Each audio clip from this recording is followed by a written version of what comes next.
আনাস বিশ্ব নবীর অধীনে ছিল, বিশ্ব নবীর গোলাম হয়েছিলেন ছোট আনাস।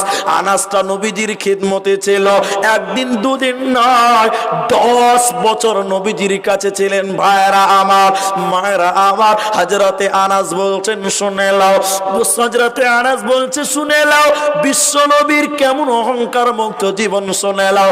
আনাস বলছেন আমাকে কোনোদিন নবীজি ধমক দিয়ে কথা বলে নাই। নবীজি যখন রাস্তা দিয়ে হাঁটতো বাচ্চা বাচ্চা ছেলেরা নবীজিকে জড়িয়ে ধরতো। বলে কেন? নবীজিকে দেখে তারা ভয় পেত না, নবীজিকে এত ভালোবাসতো। নবীজি বাচ্চাদেরকে ভালোবাসতো, গরিবকে ভালোবাসতো। আল্লাহর নবী শুধু তাই নয়, তিনার কাছে আমি ছিলাম, জায়েদ গোলাম ছিল। এই জায়েদ এবং আমি, আমাদেরকে কোনোদিন নবীজি কষ্ট দেয়নি, ধমক দেয় না। চলুন আপনাকে ঘটনা পরিষ্কার করে বলে, হযরতে জায়েদ তিনি যখন নবীজির অধীনে ছিলেন, শুধু তাই নয়, জায়েদ নবীজির কাছে এসেছিল কখন? যখন জায়েদ ছিল নাবালক। জায়েদ নবীজির কাছে যখন এসেছিলেন, জায়েদের তখন 8 বছর বয়স ছিল। ছোট্ট করে ঘটনাটা না বললে বুঝতে পারবেন না। জায়েদ তার মা এবং খালার সঙ্গে নানির বাড়ি বেড়াতে যাচ্ছিল। মনে করলেন মোর গ্রামে জায়েদের নানির বাড়ি, আর জায়েদের মা এবং খালার একই গ্রামে লোহাপুরে বিয়ে হয়েছে।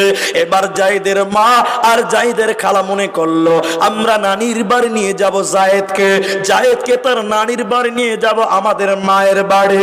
এবার জায়েদকে নিয়ে আর জায়েদের নানির বাড়ি নিয়ে যাচ্ছে তার মা এবং খালা। বাচ্চা ছেলে যেতে যেতে একবার খালার হাত একবার মায়ের হাত ধরে নিয়ে যাচ্ছেন নানির বাড়ি খুশিতে। কিন্তু বন্ধুরে আমার, মায়ের আমার, এই জায়েদ যেতে যেতে যেতে যেতে ডাক্তার ডাকাতের দলেরা, লুটেরার দলেরা, ছিনতাইয়ের দলেরা এই জায়েদকে মা এবং খালার কাছ থেকে লুট করে নিল। দুইজন মহিলার গায়ে বলক, তাই জায়েদকে চুরি ছিনতাই করে নিয়ে নিল। জায়েদকে যখন ছিনতাই করলো, জায়েদের মা কেঁদে কেঁদে আধ পাগলি হয়ে গেছিল। এই ডাকাতের দলেরা, ছিনতাইয়ের দলেরা, লুটেরার দলেরা এই জায়েদকে ছিনতাই করে নিয়ে এলো কোথায়? মদিনার বাজারে। বাজারে কিনে নিয়ে এলো। সে জামানায় গোলাম বিক্রি হতো, মানুষ বিক্রি হতো। ডাকাতের দলেরা, লুটেরার দলেরা জায়েদকে বাজারে হাত ধরে আছে বিক্রি করার জন্য। এই জায়েদকে কিনবে কে? এই জায়েদকে কিনতে এসেছে কে? ভালো করে শুনলেন ভাইরা আমার, না রাসূলের প্রথম বিবি আম্মা জান খাদিজা রাদিয়াল্লাহু তাআলা আনহার ভাতিজা। আম্মা জান খাদিজার ভাতিজা যখন কিনছে, সে মনে মনে নিয়ত করলো এই বাচ্চাটাকে খাদিজাকে দিব, আমার ফুফু খাদিজাকে দিব, যেহেতু তার স্বামী নাই বাচ্চাকে নিয়ে সময় পার করবে। এই নিয়তে লুটেরার দলদের কাছ থেকে জায়েদকে কিনে নিল। এবার জায়েদ চলে গেল আম্মা জান খাদিজার কাছে। যেদিন আম্মা জান খাদিজা রাসূলের সঙ্গে বিয়ে হয়ে যায়, সব কিছু আম্মা জান খাদিজা দান করে দিয়েছিলেন। শেষের বেলায় আম্মা জান খাদিজা এই জায়েদের হাত ধরে নিয়ে এসে বলেছিলেন, স্বামী আমার, ও রাসূলুল্লাহ সাল্লাল্লাহু আলাইহি ওয়াসাল্লাম, এই বাচ্চাটার নাম জায়েদ, একে আমার ভাতিজা আমার জন্য নিয়ে এসেছিল। আজকে আমি আপনাকে দিয়ে দিলাম। কখনো উজুর পানি আনতে হবে, কখনো জুতো সোজা করতে হবে, যখন যে কাজে লাগবে আপনি কাজে লাগিয়ে দেবেন। তাহলে এই নাবালক জায়েদ বিশ্ব নবীর কাছে চলে এলো। নবীজির কাছে বড় হতে একদিন দুদিন করে অনেক দিন হলো। ওই জায়েদের গ্রামের দুটি লোক যখন হজ করতে এসেছিল, জায়েদকে দেখেই চিনে নিয়েছিল অমুকের ছেলের মতন মনে হচ্ছে, যে বাচ্চাটা, যে ছেলেটা হারিয়ে গেছিল। এরা দুটি লোক গ্রামে ফিরে যেয়ে বলছে, ও জায়েদের আব্বা, আর তোমাকে কানতে হবে না, তোমার জায়েদ নবী মুহাম্মাদের কাছে আছে, তুমি খবর নাও। জায়েদের বাপ্পা বড় লোক ছিল, বাদশা ছিল। জায়েদের বাপ কেঁদে কেঁদে এক পাগলার মতন হয়েছিলেন। হাদিসের পাতাতে লেখা আছে, জায়েদের বাপ কেঁদে কেঁদে বলেছিলেন, ও হাওয়া তুমি কি বলতে পারো আমার জায়েদ বেঁচে আছে না মারা গেছে? খবর দাও, আমি পাগলা উটের উপরে উঠে তাকে খুঁজে বেড়াবো। এই জায়েদের আব্বার কাছে যেয়ে বলছে, ও জায়েদের বাবা, আর তোমাকে জায়েদ খুঁজতে হবে না, তোমার জায়েদ নবী মুহাম্মাদের কাছে আছে, খবর নাও। জায়েদের বাপ খুশিতে আত্মহারা, ভাইরা মায়েরা আমার জায়েদের চাচাকে সঙ্গে নিল, জায়েদের আব্বা তার ভাইকে সঙ্গে নিল। বড় লোক ছিল, কিছু মাল নিয়ে নবীজির দরবারে এলো। নবীজির কাছে এসে বলছে, ইয়া রাসূলুল্লাহ, আপনার মতন ভালো মানুষ পৃথিবীতে কেউ নাই। এতিমের কষ্ট, গরিবের কষ্ট, বিধবার কষ্ট আপনি বুঝেন। আল্লাহ নবী সামনাসামনি প্রশংসা পছন্দ করতেন না। নবীজি বলছে, কি বলতে চাইছো সুজা সুজা করে বলো, এত বেড়া দিয়ে বলতে হবে না। জায়েদের বাপ দাঁড়িয়ে থাকতে না পেরে কাঁদতে কাঁদতে বলেছিলেন, ইয়া রাসূলুল্লাহ, আপনার কাছে যে বাচ্চাটা মানুষ হচ্ছে, নবী গো, যে ছেলেটা আপনার বাড়িতে আপনার কাছে মানুষ হচ্ছে নবী আমার, ওই ছেলেটা আমার, আমি তার হতভাগা বাবা। ওই ছেলেটার নাম জায়েদ, আমি তার বাবা। নবী কতদিন ছেলেকে দেখিনি, নবী আমার কিছু মাল এনেছি নিয়ে নেন, আর আমার বাচ্চাকে আমার কুলে ফিরিয়ে দেন। কতদিন ছেলের মুখ দেখিনি, নবী গো মালগুলো নিয়ে ছেলেটাকে দিয়ে দেন। নবীজি বলেছিলেন, না না না না, এইভাবে আমি দিতে পারি না, এইভাবে দিব না। বিশ্ব নবী বলছেন, এইভাবে আমি দিতে পারি না, আমি দিব না। এবার আল্লাহর নবী বললেন, জায়েদ রে, লাব্বাইক রাসূলুল্লাহ। জায়েদ চলে এলো। নবীজি বলছেন, জায়েদ রে, তুমি বলো, তুমি বলো, তুমি বলো, এই এদেরকে তুমি চিনতে পারছো নাকি? দেখো, জায়েদ তো কোনো লক্ষ্য করেনি, খেয়াল করে নাই।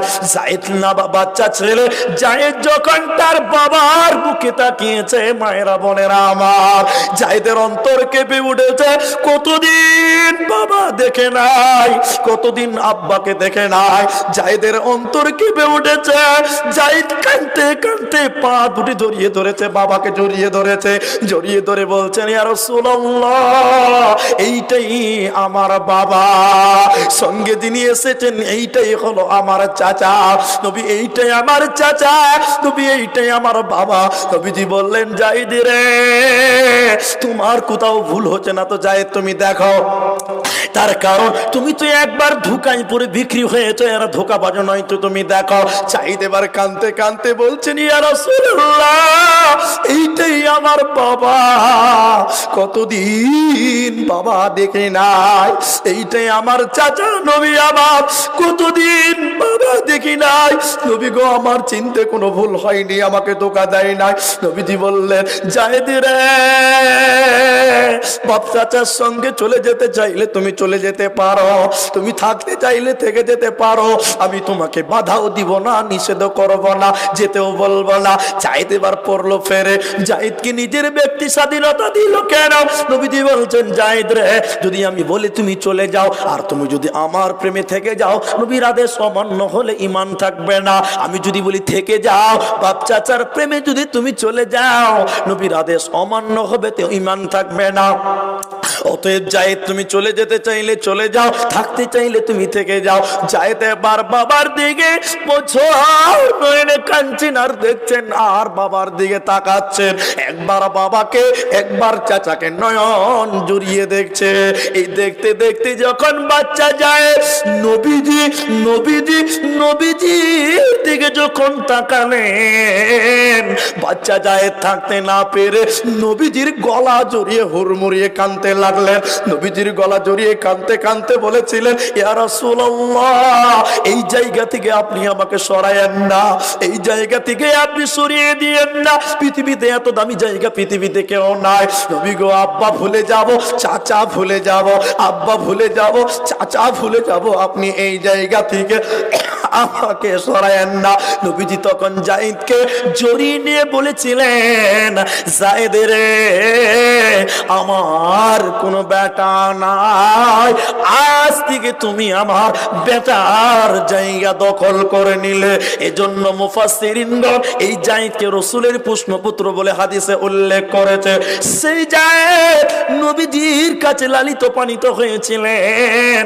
সেই জায়েদ এবং আনাস, এরা দুই দুইজন বলছে আমরা দীর্ঘদিন নবীজির সঙ্গী ছিলাম, নবীজির খিদমতে ছিলাম, নবীজি কোনোদিন অহংকার করে নাই, বরং নবীজি বলেছেন শুনে লা ইয়ারহামুল্লাহু মান লা ইয়ারহামুন নাস। দয়ার নবী এ কথা বলেছে, ও পৃথিবীর লোহাপুরের মুসলমান, যে মানুষে মানুষকে রহম করে না, যে মানুষে মানুষকে অহংকার করে, মানুষে মানুষকে যারা জুলুম করে, মানুষে মানুষকে যে রহম করে না, আল্লাহ তাকে রহম করবে না। আমার নবীজি তো অহংকার করে না, বরং নবীজি মানুষকে দয়ার কথা বলে, নবীজি মানুষকে রহমের কথা বলে। পৃথিবীর লোক অহংকার করবে না। নারে তাকবীর। তাহলে পৃথিবীতে অহংকার করো না। আল্লাহ নবী বলছে লা ইয়ারহামুল্লাহু মান লা ইয়ারহামুন নাস। যারা মানুষে মানুষকে অহংকার করে, দয়া করে না, নিন্দা করে, আমার আল্লাহ তাকে দয়া করবে না, আল্লাহ তাকে ভালোবাসবে না। আল্লাহ বলছেন লা ইউহিব্বু, আল্লাহ বলছেন শুনে লাও, আল্লাহ ওকে ভালোবাসে না মান কানা মুখতালান ফখরা, যে লোকটা ফখর করে, অহংকার করে, আল্লাহ তাকে ভালোবাসেন না। চলুন আপনাকে আরেক ধাপ, আরেক অ্যাঙ্গেল আগে নিয়ে যায়, যে অহংকার মানুষের দুনিয়া কেমন করে ধ্বংস করতে পারে, অহংকার কি করে আপনার জীবন বরবাদ করতে পারে। যদি আপনি সাদামাটা জীবন গড়েন, আপনাকে বলবে পাগল। আপনি দুনিয়াতে সাধারণ জীবন গড়বেন, লোক বলবে আপনাকে বোকা, লোক আপনাকে পাগল বলতে পারে, কিন্তু আল্লাহ যে আপনাকে কত ভালোবাসবেন ওইটা আপনাকে দেখাচ্ছে। শুনে নেন, আল্লাহ নবী বলেন জাহান্নামের গেটে দাঁড়ালাম, জান্নাতের গেটে দাঁড়ালাম, কুনতুম বাবুল জান্নাত। আমি যখন জান্নাতের গেটে দাঁড়ালাম, দেখতে পেলাম দুর্বল লোক, বয়স্ক লোক, কমজোর লোক, এদেরকে আল্লাহ জান্নাতের দিয়ে দিচ্ছে, এদেরকে আল্লাহ জান্নাত দিচ্ছে। কর্কশ লোক, কঠিন রোগ মানুষ, কর্কশ লোক, শক্ত লোক, যারা মানুষকে দয়া করতো না, মানুষকে জুলুম করতো, মানুষের উপরে বোঝা চাপাতো, মানুষকে নিন্দা করতো, ওদেরকে দেখলাম টেনে হিচড়ে জাহান্নাম দিচ্ছে। এদের মধ্যে থেকে হাদিসটা এবার শোনেন। হযরতে আল্লাহর নবী বলছেন আবু মুসা তিনি রাবে, তারা কেমন কর্কশ মানুষ, তারা কেমন অহংকারী মানুষ, তারা কেমন বদমিজাজি মানুষ। মুফাসসিরিনগণ হাদিস নিয়েছেন এ দফাতে কি বলেন, আবু মুসা বলেন ওয়ায়াকসারাল হারাজু, সমাজে তখন মারামারি বাড়বে, সমাজে শান্তি থাকবে না, অহংকার বিদ্বেষ বেড়ে যাবে, সমাজে শান্তি পাবে না, একজন আরেকজনকে মার্ডার করাবে, ওয়ায়াকসারাল হারাজু, সমাজে মারামারি বেশি হয়ে যাবে, হাত্তা ইয়াকতুলার রাজুলুন জারাহু, মানুষেরা তখন নিজেদের আত্মীয়দেরকে মার্ডার করবে, মানুষ তার চাচার সঙ্গে সম্পর্ক ভালো থাকবে না, মানুষ তার ভাইদের সঙ্গে সম্পর্ক ভালো থাকবে না, ভাই ভাই সম্পর্ক ভালো হবে না, বাপ বেটার সম্পর্ক ফাটাল ধরবে, পৃথিবীতে শান্তি হবে না অহংকার করার কারণে। বলে তখন কি হবে, যারা মানুষ তার আত্মীয় স্বজনকে মার্ডার করাবে, মানুষ তার প্রতিবেশীকে হত্যা করাবে, অফির আয়াতিন আবাহ, নবী বলছেন শুধু তাই নয়, মানুষেরা তার বাবাকে হত্যা করবে, মানুষেরা তার বাপকে হত্যা করবে, মানুষেরা তার বাপকে কতল করবে, পৃথিবীতে আর শান্তি নাই, অহংকার ভরপুর বেড়ে যাবে। এই কথা যখন বললেন মানুষেরা তার বাবাকে হত্যা করবে, আবু মুসা তখন বললেন ইয়া রাসূলুল্লাহ, ও দয়ার নবী আপনি কেমন কথা বলছেন, মানুষেরা যদি তার বাবাকে হত্যা করে তখন মানুষের কি বিবেক থাকবে না? তখন কি বিবেক থাকবে না? তখন কি জ্ঞান বুদ্ধি থাকবে না? তখন আল্লাহ রাসূল বলছে লা, না থাকবে না।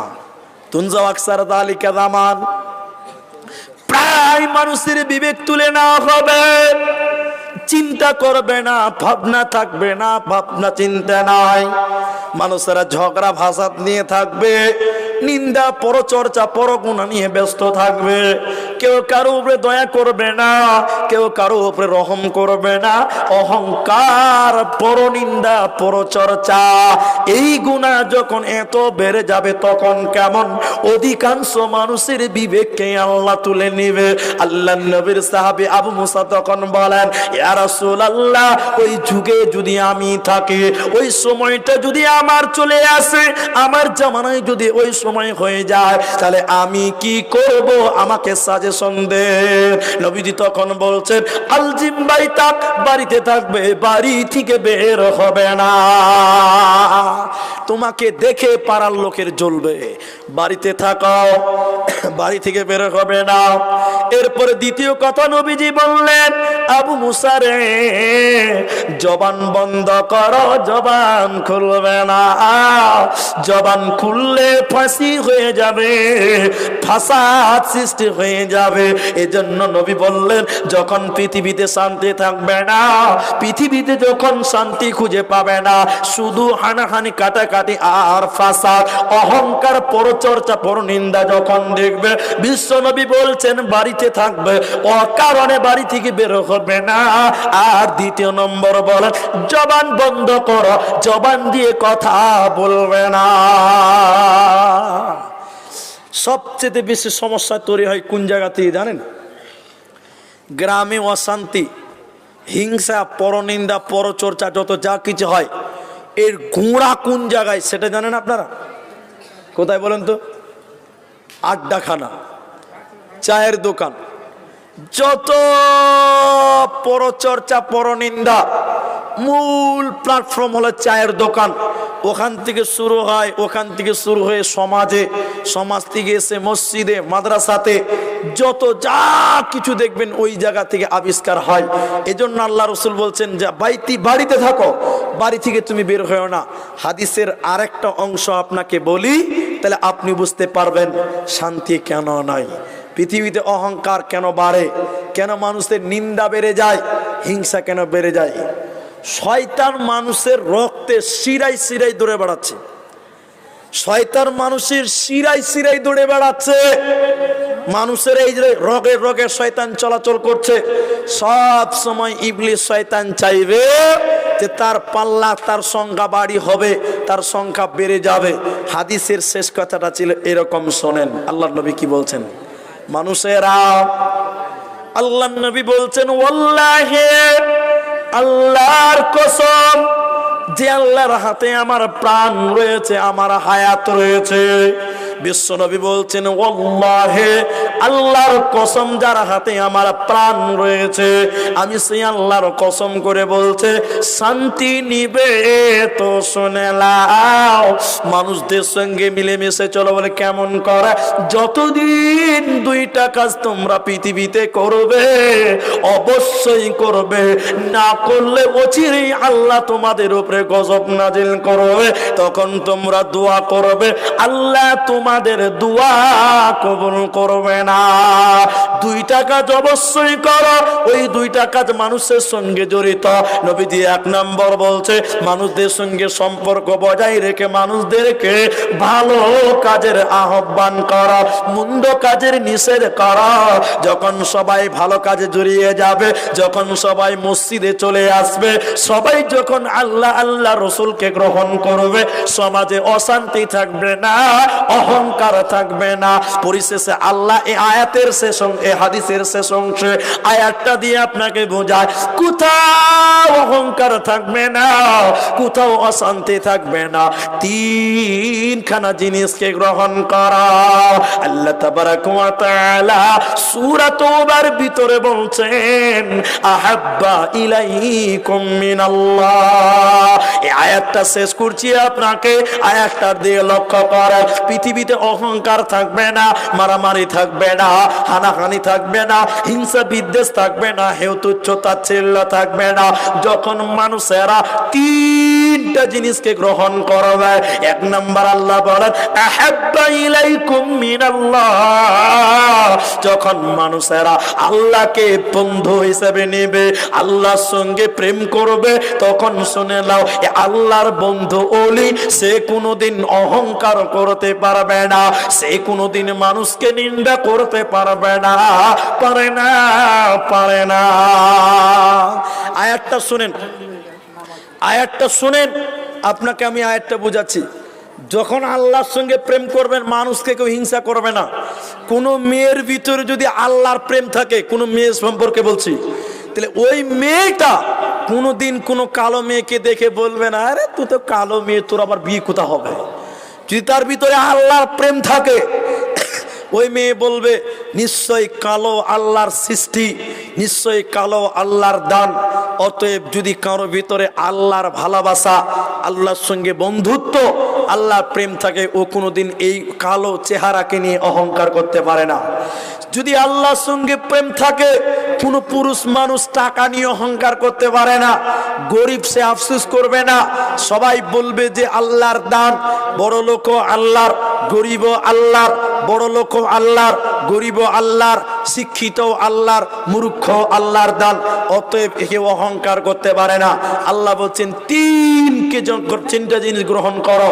এক নম্বর আল্লাহ বলেন অহংকার থাকবে না।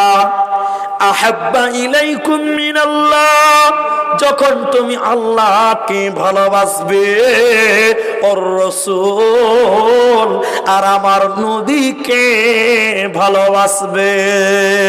নবীকে যখন ভালোবাসবে, মুমিন নবীর প্রেমিক, প্রেমিক নবীর আশিক যে হবে, ও কোনোদিন অহংকার করবে না, কারণ তার ভিতরে নবীর প্রেম আছে, ওর ভিতরে নবীর ভালোবাসা আছে। এজন্য বলছে ওয়ার রাসূলি, যে লোকটা রসুলের সঙ্গে বন্ধুত্ব করবে, রসুলকে ভালোবাসবে, শুনে নাও ওই লোক কোনোদিন অহংকার করবে না। আর তিন নাম্বার ও জিহাদিন ফি রাসূলি, আর আল্লাহর রাস্তায় জিহাদকে কোরআন বলছে এই তিনটা জিনিসকে যখন তুমি গ্রহণ করবে, সমাজে অশান্তি থাকবে না, হিংসা থাকবে না, নিন্দা থাকবে না, অহংকার থাকবে না। বুঝেন, আমার দিকে তাকান। এক, আল্লাহর প্রেম করো, আল্লাহকে বন্ধু হিসেবে গ্রহণ করো, আল্লাহর সঙ্গে প্রেম করো। তার কারণ কুল্লু মান আলাইহা ফান, সব কিছু ধ্বংস হবে, আল্লাহ ধ্বংস হবে না, আল্লাহর প্রেম ধ্বংস হবে না। তুমি যখন আল্লাহর প্রেমে পড়ে যাবে, আল্লাহর কোন সৃষ্টিকে দেখে তুমি অহংকার করতে পারবে না, আল্লাহর সৃষ্টিকে দেখে তুমি নিন্দা করতে পারো না, আল্লাহর সৃষ্টিকে দেখে তুমি নিন্দা টিটকারি করতে পারো না। দুই নম্বর ওয়ার রাসূল, যে লোকটা নবীকে ভালোবাসবে, রসুলের আদর্শ গ্রহণ করবে, ও কোনোদিন অহংকার করবে না, ওর ভিতরে কোনদিন নিন্দা, হিংসা, পরনিন্দা, পরচর্চা থাকতে পারে না। তিন নম্বর বলছেন দ্বীন কায়েমের জন্য, ইসলাম কায়েমের জন্য যে পথ অবলম্বন সাহাবায়ে কেরাম করেছিলেন, মানুষকে বুঝিয়েছিলেন, না বুঝার কারণে সাহাবীদের উপরে যখন অ্যাটাক করেছিলেন, জিহাদের ময়দানে এসেছিল, ওই জিহাদকে তোমরা পছন্দ করো। পৃথিবীতে দেখবে কোথাও অহংকার, বিদ্বেষ, হিংসা নাই। হাদিস আপনাকে কয়েকটা বললাম, মনে রাখতে পারলেন কিনা শোনেন। এবার আপনাকে গোড়া থেকে একটা কথা বলে দেই, যে আপনাকে আমি অনুরোধ করব যে আমার পরেও বক্তা আছে, তিনারা শুয়ে আছে, তিনারা আসবে, তার আগে আমি আমার বিষয়টা সমাপনী দেই। সারাংশ না শুনলে বক্তব্য বুঝে পারবো না। আল্লাহ পৃথিবীতে মানুষকে পাঠিয়েছেন কেন? আল্লাহ নবীদের পাঠিয়েছেন কেন? আল্লাহ আপনাকে পাঠিয়েছে কেন? শুরুতে বলেছিলাম, ভুললে চলবে না। নিশ্চয়ই আল্লাহ আমাদের কেন বানিয়েছে, এর একটা উদ্দেশ্য আছে। মানুষ, তুমি কি কারণে আল্লাহ গাছ সৃষ্টি করেছে, পানি দিয়েছে, মাটি দিয়েছে, সব তুমি গবেষণা করে বের করতে পারলে, মানুষ তোমাকে কেন আল্লাহ বানিয়েছে এটা তুমি খুঁজতে পারছো না কেন? তুমি এটা বুঝতে পারছো না কেন? এবার আল্লাহ বলছেন শোনো, আম খুলিকু মিন গায়রি শাইইন আম হুমুল খালিকুন। আল্লাহ বলছেন এমনি পাঠাইনি, তোমাদের ইবাদতের জন্য। তোমরা বলো, তোমরা কি নিজেরাই তোমরা স্রষ্টা? তোমরাই কি নিজেরাই স্রষ্টা, নিজেকে বানিয়েছো?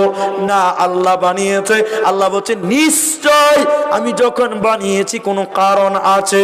সেটা কারণ কি? ইল্লা লিয়াবুদুন বামানা ইল্লা লিয়ারিফুন। তাফসিরে মাআরিফুল কোরআনে দেখছেন ইল্লা লিয়াবুদুন বামানা ইল্লা লিয়ারিফুন। আল্লাহর দাসত্বর জন্য, যেভাবে আল্লাহ চলতে বলেছেন ওইভাবে চলার জন্য, আল্লাহর বিধানগুলো মানার জন্য। তাহলে আমরা যদি আল্লাহর বিধানকে ওইভাবে না মেনে নেই, আল্লাহ যে কারণে সৃষ্টি করেছে সেটা যদি আমরা মেনে না নেই, কিয়ামতের দিন জালিমের কাতারে দাঁড় হতে হবে। তাহলে ইল্লা লিয়ারিফুন ইল্লা লিয়াবুদুন, আল্লাহ ইবাদতের জন্য যেইভাবে আদেশ করেছেন সেইভাবে চলতে হবে। আল্লাহর আদেশের মধ্যে উল্লেখযোগ্য আদেশ হলো এই, মানুষেরা সাদা মাঠা জীবন গড়বে, একজন আরেকজনের সঙ্গে মিলে থাকবে। কেমন মিলে থাকবে? বিশ্বনবী বলছেন আল মুসলিমু মান সালিমাল মুসলিমুনা মিন লিসানিহি ওয়া ইয়াদি। আল্লাহ নবী বলছেন অহংকার নয়, বিদ্বেষ নয়, এমন চলাচল করো। শোনো, আল্লাহ নবী বলছেন প্রকৃত মুসলিম সে যে যার হাত এবং জবান দ্বারা অন্য মুসলিম নিরাপদ থাকে। তুমি যদি তোমার হাতের দ্বারা, মুখের দ্বারা অন্য মুসলিমকে নিরাপদে রাখতে পারো, তুমি হলে প্রকৃত মুসলিম। আর যদি তুমি নিন্দা করো, হিংসা করো, কটূক্তি করো, পরলোককে দেখে হিংসা করো, গরিব মানুষকে দেখে হিংসা করো, তাহলে তুমি এখন অবধি মুসলিম হতে পারোনি, তুমি এখন অবধি মুসলমান হতে পারোনি। তাহলে আল্লাহর আদেশ হলো তোমাকে সাদা মাঠা জীবন গড়ো। কেমন? একজন মুসলমান অপর মুসলমান হাত দিয়ে রক্ষা করো, নিরাপদে রাখো, কষ্ট দিও না। ভাই আমার, কেউ উঠিয়েন না, এটা একটা মাদ্রাসা কেন্দ্রিক জালসা। আমি হাদিস অনেকটি বললাম, এর মধ্যে লাশের বিষয় বললাম। তাহলে আমাদের হাত মুসলমানকে সহযোগিতা করবে। কি করবে? সহযোগিতা করবে, আল্লাহর দ্বীনের সহযোগিতা করবে। আমাদের জবান আল্লাহর দ্বীনের সহযোগিতা করবে, আমাদের জবান মুসলমানকে সহযোগিতা করবে, সাপোর্ট করবে, হেল্প করবে। কেমন করে করবেন? এই দিকে দেখেন আপনার হাত। এই জন্য বলছিলেন আল্লাহর হাত, আল্লাহ যে আপনাকে হাত দিয়েছে এটা আল্লাহর দেওয়া হাত। এই হাত যা ইচ্ছা তাই করলে চলবে না। আল্লাহ এই হাত যদি আপনি গরিবের উপরে হাত তুলেন, এই হাত দিয়ে যদি গরিবের সই করে দেন, আপনি বসেছেন ক্ষমতার গদিতে, এই হাত দিয়ে যদি মানুষের উপরে জুলুম করেন, মানুষদের উপরে অহংকার করে জুলুম চাপিয়ে দেন যে এখন আমার ক্ষমতা, যা ইচ্ছা তাই করতে পারেন, আল্লাহ আপনাকে মাফ করবে না। আপনার জবান দিয়ে যদি কারোর জুলুম করেন, আপনার জবান দিয়ে যদি কারোর কটূক্তি করেন, আল্লাহ আপনাকে মাফ করবে না। আপনি মুসলিম হতে পারেননি, এখনো আপনার অনেক দূরে আছেন, আপনি অনেক নিচেতে আছেন। আল্লাহ নবী বললেন আল মুসলিমু মান সালিমাল মুসলিমুনা মিন লিসানিহি ওয়া ইয়াদি। প্রকৃত মুসলিম সে যে তার হাত এবং জবান দ্বারা নিরাপদ থাকে। 1 মিনিট নিরাপত্তা পালন করে আপনাকে জিজ্ঞাসা করছি, সবাই উত্তর দেন, সবাই উত্তর দেন, কেউ উঠিয়েন না, উত্তরটা দিয়ে যান। তাহলে আল্লাহর নবী সাল্লাল্লাহু আলাইহি ওয়াসাল্লামের সাহাবায়ে কেরাম এবং আল্লাহর নবী যারা পৃথিবীতে এসেছিলেন, তাদের ভাষণ থেকে বোঝা গেল যে অহংকার যদি সরিষা দানা পরিমাণ করে তাহলে তারা জাহান্নাম যাবে, জান্নাত যাবে না। এবার আপনারা বলেন, অহংকার মুক্ত মানুষের সমাজে অভাব না অনেক আছে? অহংকার করার মতন মানুষের অভাব না অনেক আছে? অনেক আছে, মানে 100টার মধ্যে একটা মিলতেও পারে, নাও পারে। কোনো দিক না কোনো দিক নিয়ে সে অহংকার করে, কোনো দিক না কোনো দিক নিয়ে সে গৌরব করে, অহংকার করে। তাহলে কেউ নয়, শুধু সাহাবীদের কথা বললাম। তাহলে সাহাবীরা দুনিয়াতে জান্নাতের সুসংবাদ পেয়েছে, তাহলে বুঝতে হবে তাদের জীবনে কোনো রকম কিঞ্চিত পরিমাণ অহংকার ছিল না। তাহলে আমরাও যদি জান্নাতি হতে চাই, সেই রকম হতে চাই, তাহলে আমরা তাদের মতন অহংকার মুক্ত জীবন গড়েন। এইদিকে মায়েরা আছেন, আপনাদের 2টা কথা বলি। আপনারা খুব ধৈর্য ধরে আছেন এবং সব জায়গাতে মেয়েরা ধৈর্য ধরে থাকে বিদায়। এবার আপনাদের অহংকার সম্পর্কে 2টা কথা বলি। পৃথিবীতে আল্লাহ তাবারাক ওয়া তাআলা জোড়া সৃষ্টি করেছেন, একটা নারী একটা পুরুষ, কিন্তু পুরুষেরা মাফ করবেন, মেয়েরাও মাফ করবেন। আমি কোনো দলের পক্ষপাতিত্ব নিয়ে কথা বলছি না, কিন্তু আমি বাস্তবে বিশ্বাস করি পৃথিবীতে অহংকার হয় কয়েকটা দিক নিয়ে। তার একটা হলো রূপ চেহারা নিয়ে অহংকার হয়, তার একটা হলো বিদ্যা বুদ্ধি নিয়ে অহংকার হয়, তার একটা হলো ক্ষমতা নিয়ে অহংকার হয়, তার একটা হলো আপনার পয়সা নিয়ে অহংকার হয়। পৃথিবীতে যদি দেখেন মেয়েদের অহংকার পুরুষদের চাইতে অনেক বেশি ছিল। দলিল নেবেন, দলিল আপনাকে আমি একটা একটা করে দিচ্ছি। দেখেন, মেয়েরা অহংকার করে, বেশি বেশি অহংকার করে। এই জন্য আল্লাহ নবী সাল্লাল্লাহু আলাইহি ওয়াসাল্লাম বলছেন মেয়েরাই বেশি জাহান্নাম যাবে। দেখবেন নবীর বিবি হয়েছেন হযরতে লূত আলাইহিস সালামের বিবি, হযরতে নূহ নবীর বিবি। তারা দুনিয়া থেকে জাহান্নামের খবর আল্লাহ দিয়েছে। তারা দুনিয়াবাসীকে আল্লাহ জাহান্নাম যাবে বলে দিয়েছেন তাদের বিবিগণ। কেন? দেখেন, ডক্টর হাদিউজ্জামান পিএইচডি করেছেন তাফসীরের ব্যাপারে। তিনি এই মেয়েদের অহংকারের কথা বলতে গিয়ে বললেন, মেয়েরা পৃথিবীতে বেশি অহংকার করে। স্বামীর অঢেল সম্পত্তি, তার চলাচল, তার ব্যবহার চেঞ্জ হয়ে গেছে, অহংকার হয়েছে বলে। কেমন? যেমন লূত আলাইহিস সালামের বিবির হয়েছিল। লূত নবীর বিবি বলেছিল, মায়েরা শোনেন, যে আমার স্বামী নবী, আমার স্বামী নবী, আমাকে কোনো ইবাদত করা লাগবে না, আমি তো নবীর বিবি। হে এলাকার মেয়েরা, তোমরা বেশি ইবাদত করো, তোমাদের কপাল খারাপ, কারণ তোমাদের স্বামী তো নবী নয়। লূত নবীর বিবি অহংকার করেছিল যে আমার স্বামী নবী, তাহলে স্বামীকে দিয়ে মেয়েরা অহংকার করে। এখানে যতগুলো মেয়ে আছে, যে মেয়ের তার স্বামী মাস্টার, তার অহংকার বেশি যে আমার কপাল খুব ভালো, তোমার জামাই খুব গরিব মানুষ, আমার জামাই, আমার মেয়ের জামাই মাস্টার, স্বামীকে নিয়ে অহংকার করে, যেটা লূত নবীর বিবি করেছিল। এই জন্য লূত আলাইহিস সালামের বিবি জাহান্নাম যাবে। অনেক কারণ আল্লাহ তাবারাক ওয়া তাআলা সূরা তাহরিমে বলেছেন, আর মুফাসসিরিনগণ তাফসীর করেছেন। কেন? দেখেন, আল্লাহ বলেন, যরাবাল্লাহু মাতালাল লিল্লাযিনা কাফারু। আল্লাহ তাবারাক ওয়া তাআলা বলেন, দুইজন নবীর বিবি জাহান্নাম ঘোষণা হয়েছে। একজন হলো নূহ আলাইহিস সালাম, একজন হলো লূত আলাইহিস সালাম। এরা দুইজন নবী, তাদের বিবিরা জাহান্নাম যাবে। নবী হয়েছে, নবীরা তার বিবিদের জান্নাতে নিতে পারবে না। কেন? নূহ আলাইহিস সালাম সম্পর্কে নয়, বরং লূত আলাইহিস সালাম সম্পর্কে তিনি বলেন, লূত নবী তার স্ত্রী, তার স্বামীকে নিয়ে গর্ব করেছিল, মানুষদের মাঝে বলা বলি করেছিল, আমি বড় ভাগ্যবান, আমাকে ইবাদত করা লাগবে না, যেহেতু আমার স্বামী নাকি নবী। কিন্তু সে নবীকে মানে নাই। নবী বলেছিল তুমি আল্লাহকে ইবাদত করো। অতএব মেয়েরা শুনলেন, অতএব মায়েরা শুনলেন, যদি কোনো মেয়ে এরকম স্বামীর পয়সা, স্বামীর সৌন্দর্য, স্বামীর ক্ষমতা দিয়ে অহংকার করে, তুমি মাথা টুকে মরে গেলে আল্লাহ জান্নাত দেবে না, দিবে না।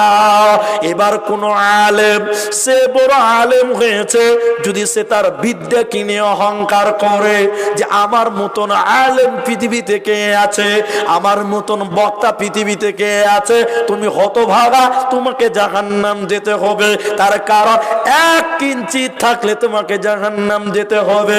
এবার গ্রামের যে কর্ণধার, গ্রামের যে কমিটির প্রধান, ও যদি মনে করে এলাকা আমার দখলে আছে, যা মন চাইবে তাই আমি করব, আমার উপরে বলার মতন কিছু নাই, ক্ষমতার অপব্যবহার করে, অহংকার করে, নবীজি বলছেন হতভাগা রে, কোনো উপায় রবে না, রবে না, রবে না, টেনে হিচড়ে জাহান্নাম দিবা। 3টি কারণে জাহান্নামে বলেছি 3বার, 2বার। এবার কোরআন থেকে বলছি, সূরা মুদাসসিরে সারাংশটা আপনাদের বলছি। 3টা কারণে 3বার বলে, 2বার বলেছি জাহান্নাম। অঢেল অপচয়কারী, গরিব অহংকারকারী, মিথ্যাবাদী বাদশা, বৈধ ব্যভিচার করেনেওয়ালা, আর যারা অল্পতে ঝগড়া করে, আর যারা অহংকার করে, এই 6 জন বলেছি। এবার সূরা আল্লাহ মুদাসসিরে বলছেন 4টা কারণ বদভ্যাস, ওদেরকে জাহান্নাম দেওয়া হবে। তার একটা হচ্ছে ওয়াকুন্না নাখুদু মাআল খাইদিন ওয়াকুন্না নুকাদ্দিবু বিয়াউমিদ্দিন। এই কথাটা শেষ করে দিচ্ছি আমি, আয়াতটা সারাংশ নিলাম, আর আপনাদের লম্বা করব না, এটা বুঝার চেষ্টা করেন। জান্নাতীরা জিজ্ঞাসা করছে ওদেরকে, ইয়াতাসাআলুনা আনিল মুজরিমিন, মুজরিমদের বলছেন ও মুজরিমেরা তোমরা বলো কেন কেন তোমরা জাহান্নামে? চারটা কারণ তারা বলছে, চার কারণের ভিতরে দুইটা বলছে ওয়াকুন্না নুকাদ্দিবু বিয়াউমিদ্দিন, আর তার আগে আল্লাহ বলছেন ওয়াকুন্না নাখুদু মাআল খাইদিন। আয়াতটা শুনেন, আমি শেষ করে দিচ্ছি, আয়াতটার দিকে চলেন। আয়াতে বলছেন চারটা কথা, চারটার মধ্যে দুটা মাইনাস করে দুটা বলছে। এক, আমরা মানুষের গোপন কথা বলা বলি করতাম, আমরা মানুষের গোপন কথা বলা বলি করতাম। দুই, তিন নম্বর হলো গোপন কথা নিন্দা করতাম, পরচর্চা করতাম, মানুষদের গোপন কথা নিয়ে বলা বলি করতাম। আর চার নম্বরটা হচ্ছে যে আল্লাহর আখিরাতকে অস্বীকার করতাম। এই দুটা, তিন নম্বর আর চার নম্বর। তিন নম্বরটা বলতে গিয়ে তাফসীরে সাদিতে লিখছে যে মানুষের গোপন কথা বলা বলি করতাম, এটা এক পর্যায়ে গীবাত, অপর পর্যায়ে নিন্দা, অপর পর্যায়ে নিন্দা, অপর পর্যায়ে হিংসা, অপর পর্যায়ে অহংকার। বলে কেন? তিনটি লোক যদি এক জায়গায় বসে থাকে, সেখানে হয় গীবাত, সেখানে হয় নিন্দা, সেখানে হয় গীবাত, সেখানে হয় পরচর্চা, সেখানে হয় নিন্দা। তিনটা কথা ভালো করে বুঝেন কেমন হয়। আমরা দুজনা বসে আছি এখানে, উনি আছেন আমার সঙ্গে, আমরা হলাম তিনজন। এই তিনজন যখন গল্প করব, যখন পরচর্চায় লিপ্ত হয়ে যাবে তখন হবে গীবাত, তখন হবে নিন্দা, তখন হবে পরচর্চা। বলে কেমন? আমরা তিনজন কথা বলছি আপনাকে নিয়ে, আপনি এখানে নাই, আপনার কোনো গোপন কথা আমরা বলা বলি করছি, গীবাত করছি। দুই, এই বলতে বলতে আসলে লোকটা ওই রকমই, ওর চরিত্রই খারাপ, এই যে খোটা দিলাম, নিন্দা করলাম, এটা বলে নিন্দা করা।